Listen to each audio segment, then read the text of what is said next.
Luiz Andrade, bom dia e me conta uma coisa. É difícil não sofrer das faculdades... Aliás, é possível não sofrer das faculdades mentais nesse país, doutor? Então, Eduardo, bom dia internautas, bom dia ouvintes que acompanham Itatiaia, doutora Valéria, Fernanda. Bom dia. Até uma coincidência, porque eu estudando sobre a questão do santo do dia, fiquei sabendo, Valéria, de uma santa que eu nunca ouvi falar. Olha Santa Valéria. Essa ainda vai virar santa. Essa é. A santa Dífna, tá? D-I-N-F-N-A, Dífna. Ela nasce em 636, morre aos 15 anos em 650. Ela nasce na Irlanda, Eduardo, e vem a falecer na Bélgica. E ela é a protetora dos portadores de transtornos mentais, dos que trabalham nessa área, psiquiatras, psicólogos, enfermeiros da área psiquiátrica. E ela era filha, então, de um rei irlandês, que era pagão, ou seja, não acreditava no Cristo, e a esposa era cristã. A esposa morre antes dele, Valéria. E aí, então, ele sai procurando uma mulher para substituí-la. E chegou à conclusão que a melhor mulher para substituí-la seria a filha.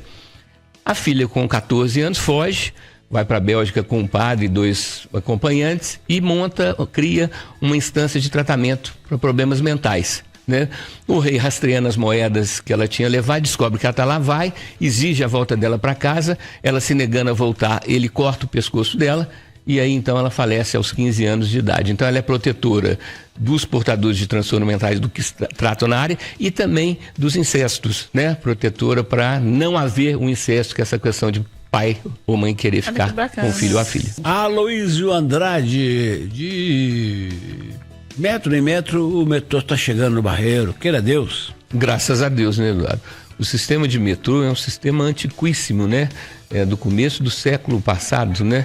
E o de Buenos Aires, de Moscou, são metrôs que funcionam assim, centenários, né? A gente demorou muito para começar a ter o metrô aqui em Belo Horizonte e acaba que o volume de quilômetros instalado é muito pequeno proporcionalmente à população. Então a gente continua, Eduardo, o que a gente pode fazer em algumas situações, feito, né, foi a recomendação da ECO 92, lá nos idos de 1992, primeira conferência do clima mundial, eles tinham uma recomendação que era, então, Valéria, assim, pensar globalmente, agir localmente. Quer dizer, a gente tem que ter noção do todo, temos que estar informados, a gente tem que saber o que está acontecendo e temos que fazer o que a gente pode, né? Nesse caso, a gente como usuário, a gente como cidadão, o que pode fazer, Eduardo, é rezar. Né? Rezar por quê? Se pressionar os políticos é pouca eficácia, né? A única época em que o político ouve o eleitor é na época da eleição com interesse no voto. Depois você não consegue nem encontrar com eles. Então vamos lá, orar para que Deus permita que o metrô atenda mais pessoas e seja cada vez mais eficaz. Agora essa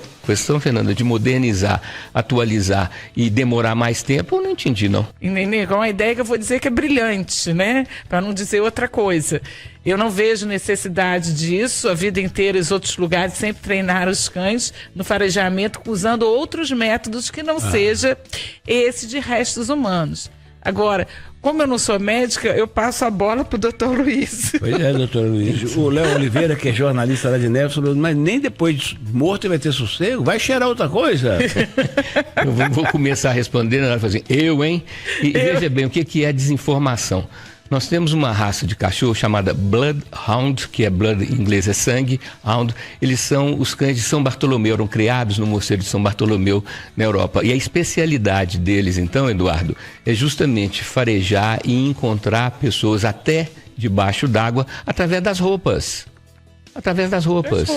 Não tem necessidade de você ter restos amputados, restos de cadáveres. Essa ideia é completamente mórbida, completamente atrasada, porque a tecnologia das roupas, esses cachorros, eles são impressionantemente farejadores, né? E encontram mesmo, né? Olha só a capacidade deles, né? Então, Bloodhound, escreve B-L-O-O-D, depois a palavra H-O-U-N-D, Bloodhound, cães de São Bartolomeu. E eles são capazes de fazer isso. Portanto, isso aí tem que ser banido, essa ideia completamente mórbida, completamente sem sentido do ponto de vista prático. Doutora Luiz, o senhor seria um legendário, isso é, juntasse ali o Jonathan, o Alisson, e subir o morro para refletir lá em cima, né? Na cabana, uns dias lá? Eduardo, olha, a gente sabe que das coisas que mais façam que a pessoa viva muitos anos, ela ter uma ou várias turmas, né? Ter o seu grupo, um grupo que tem identidade, seja para torcer por um time, seja por orar por um um determinado santo, seja por professar uma determinada religião. O que eu ouvi recentemente, fiquei até sabendo da existência dos legendários, foi que eles fizeram um grande evento e largaram uma quantidade de lixo para trás, que impressionou a todo mundo que depois passou por lá, falou assim, que legendário ou badernários, né? Então assim, eu sou a favor desses movimentos, dos grupos, eu acho que nós precisamos de ter identidade com outras pessoas, não necessariamente que pensam igualzinho a gente, mas que tem uma identidade num determinado assunto, né, doutora Valéria? Porque essas identidades são muito importantes para a gente não se sentir sozinho, não se sentir até assim abandonado, vamos dizer. Mas o problema que eu vejo, Eduardo, é que há uma tendência de que os grupos, com o passar do tempo, se tornem mais radicais e comecem a achar que quem não faz parte desse grupo não está com nada. Ou seja, ou você é legendário e eu te respeito, ou você não é legendário e eu te desprezo, né? Então não é só os legendários, estou dando exemplo que é o assunto. Mas eu penso que o problema dos grupos são esses grupos sectários que vão se transformando mesmo como que se fossem grupos de identidade que, por terem identidade num determinado tempo, deixam de ter identidade em todos os outros assuntos. Então, acho que isso aí tem que ser visto com cuidado e sempre com atenção para não deixar se transformar num movimento radical, num movimento até em algumas vezes agressivo. Né? Será que eles deviam estar discutindo isso agora? A gente tem tantos problemas na cidade, por que não outras coisas na frente, né, de prioridade? O senhor já foi vereador ou só tentou? Eu cheguei a ser vereador. Chegou a ser, né? Vereador. Por que esse tipo de pauta é levantada, mesmo quando a gente sente que tem outras urgências? Então, Fernanda, a questão das prioridades é uma questão que tem vários enfoques, né? Várias maneiras de você perceber. Primeira coisa é que a minha vivência como vereador lá em Riacima, fui eleito em 92 e tive mandato de 93 e 96, que eu fiquei surpreso, porque a imensa maioria dos projetos de lei era uma Câmara pequena, das menores câmaras, são 9 vereadores, continua até hoje esse número, era com relação à mudança de nome de ruas ou a títulos de cidadão honorário ou a homenagem às pessoas. Isso prevalece na maior parte das câmaras do país, né? Que são então projetos que não são transformadores. Claro, pessoas que foram contributivas merecem a homenagem, mas de transformação mesmo, o número de projetos transformador, o número de projetos que possa melhorar a qualidade de vida da população é pouco significativo. Eu sempre fui a favor de audiências públicas, de plebiscitos, de consultas populares, né? Então, quando começou o orçamento participativo aqui na Prefeitura de Belo Horizonte, eu achei uma coisa muito avançada, né? Quer dizer, você seccionava a cidade, dividia por bairros, até por quarteirões, para você ver as prioridades. Voltando à ideia de pensar globalmente e agir localmente, cada localidade, cada bairro, cada distrito tem as suas prioridades. E partindo do povo, né? A sugestão do povo, né? E aí sim, os vereadores tendo aquelas sugestões, eles então encampam, falam assim, ó, essa ideia aí eu quero. Então, sobre a questão das prioridades das câmaras de vereadores, né? A Câmara ela é composta por um número de vereadores que representa vários segmentos, que representam várias prioridades, vamos dizer assim. Então, ao escutar, né, ouvir a população nas suas prioridades, né? Eu estava falando do orçamento participativo, que quer dizer respeito a dinheiro, né? A investimentos, a prioridade onde de obras. Onde o recurso vai ser alocado, né? Mas tem outras coisas também, né? Por exemplo, a questão relativa a como lidar com a população menos favorecida, aos portadores de transtorno mental, né? E no interior menor, ou se você pensa num bairro, conhece-se essas pessoas, né, doutora Valéria? Você sabe direitinho, é uma identificação possível de ser feita. Olha, Eduardo, eu mesmo já tive necessidade de comprar um remédio, às vezes, para dor de cabeça, não sei se pode falar o nome, assim, tipo um ibuprofeno, tipo, alguma coisa, uma Neosaldina, que é o que eu uso. E você não ter uma farmácia perto e assim, a facilidade de ter supermercados, mercados, mercearias perto de onde você está, eu acho que, dependendo do horário, até muito mais fácil. Então, eu acho que é um projeto interessante, acho que deveria voltar. Se já tinha, não sei por que acabou, né? Qual foi a questão financeira, política de terem retirado essa permissão, mas eu sou extremamente a favor de... Isso facilitaria muito a vida do cidadão. E Vossa Excelência, meu caro Aloysio Andrade? Eduardo, minha dúvida é a diferença entre o consumidor e o consumismo, né? A facilidade de acesso, isso aí a gente estuda muito na questão das drogas, as drogas ilícitas, né? As mais consumidas são as que têm maior disponibilidade no mercado. Então, a facilidade de acesso estimula esse consumismo, e nós brasileiros estamos entre os 10 países do mundo que mais consumimos medicação através da automedicação, consumimos os remédios, né? Então, a ideia, né, esse raciocínio que a doutora Valéria fez, é muito pertinente quando você faz uma análise mais ampla, mais global. Agora, quando você pensa no caso a caso, do número de dores que são manifestações de problemas de saúde mais graves. Então não é um problema só da dor.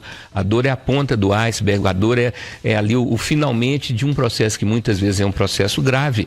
Tivemos o exemplo do Cazuza, né? Que tinha febre toda tarde, tomava lá uma dipirona, uma novalgina, e quando foi ver, essa febre vinha já da contaminação pelo HIV. E aí eu não vou fazer propaganda não, mas eu vou te dizer, uma cidade como Belo Horizonte, várias cidades do interior que tem um Araújo, que tem um sistema de entrega de remédios, que tem, né, praticamente todo o bairro tem um Araújo. Eu acho que a gente não é tão mal servido assim. Então, eu acho que não é simples essa decisão, porque, como toda faca tem dois legumes, toda moeda tem os dois lados, né? Tem uma parte da praticidade, né, Valéria, desse acesso, porque assim, eu estou com uma dor de dente, por exemplo, né, que não é um problema mais grave que não uma cárie, né? Então, realmente, você ter uma novalgina, mas eu acho que tinha que restringir. Quando você fala que, desde que não precise de receita, o número de remédios que não precisa de receita e que são remédios não tão, assim, simples, é enorme. Por exemplo, receita para antibiótico é relativamente recente, não precisava de receita para antibiótico, né? Então, acho que tinha que selecionar esse grupo de analgésicos, antitérmicos, né? Remédio para problemas específicos, mas generalizar, não precisa de receita, então pode vender em qualquer lugar, aí eu já acho que é questionável. Luiz, em tempo de cair, né? Que estava andando ali num lugar alto para entrar pela janela, ele falou, devia ter caído e morrido, né? Porque como ele sabe que essa pessoa roubou na casa dele e vai ficar por isso mesmo, a sensação dele é que se tivesse falecido, talvez parasse de cometer crimes por aí. Eu queria dar uma opinião, Eduardo. Os estudos mostram que a pena é tão mais eficaz quanto mais rápida ela é aplicada. Essa demora para os julgamentos, essa demora para chegar na última instância, que na verdade são 4, né, Valéria? Isso daí desacredita, e a própria pessoa, eu estava vendo o caso do Robinho, né? Cometeu lá um estupro lá há 7, 8, 10 anos.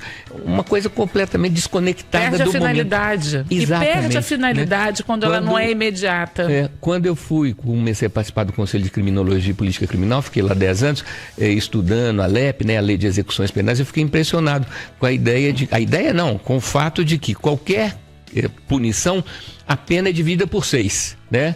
Você trabalhando ou estudando, você vai descontando, no final das contas, uma pena de 30 anos se transforma numa pena de 2 anos e meio, estourando 3, que né? É um absurdo. Que é um desgaste, né? E por isso leva às radicalizações. Também fiquei surpreso, Eduardo, que é considerado como o primeiro processo de penalização justo, a lei de Talião, que é olho por olho, dente por dente. Gente, mas isso é uma precariedade, né?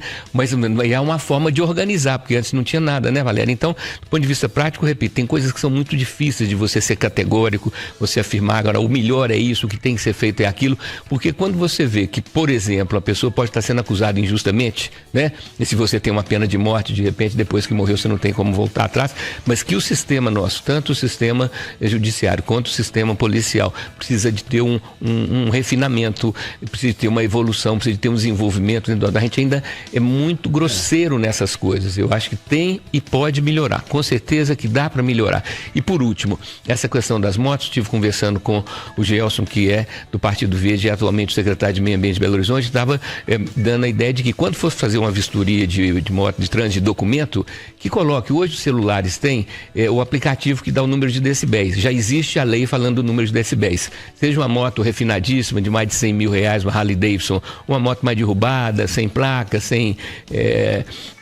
lanterna, sem nada, né? Você faz na primeira ocorrência você dá a multa. A partir da segunda você recolhe o veículo para desestimular, porque os casos de insônia que são prejudicados por essas pessoas desocupadas que de madrugada passam fazendo barulho na moto de uma forma completamente desrespeitosa, Eduardo, é impressionante. Então, sexta que vem nós aguardamos. O seu Instagram é @Aloísio A. Andrade. Quero falar 2 minutinhos sobre o dia da esclerose múltipla. 30 segundos, pelo amor de Deus. Não, então fica para semana que vem. Se Deus quiser. Esclerose múltipla, nós vamos falar dessa doença autoimune.